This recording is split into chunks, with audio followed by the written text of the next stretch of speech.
As the northern leaders and representative of each of the states in the north, we have made this evening to deliberate and take decision on the office of the chairman of our great party, the PDP, which was drawn in the north.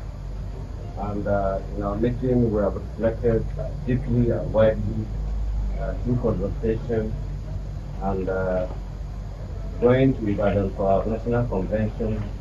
We have adopted a consensus candidate to represent the North and by extension Nigeria as the chairman of the PDP.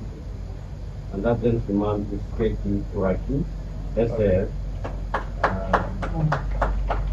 This is our decision this evening, and he is the person we are presenting at that convention as our chairman to represent our party on the 15th and 16th of August, November, in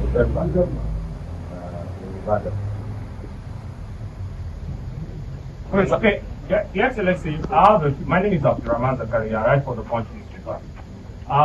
There are instances where people within your party, of course, some members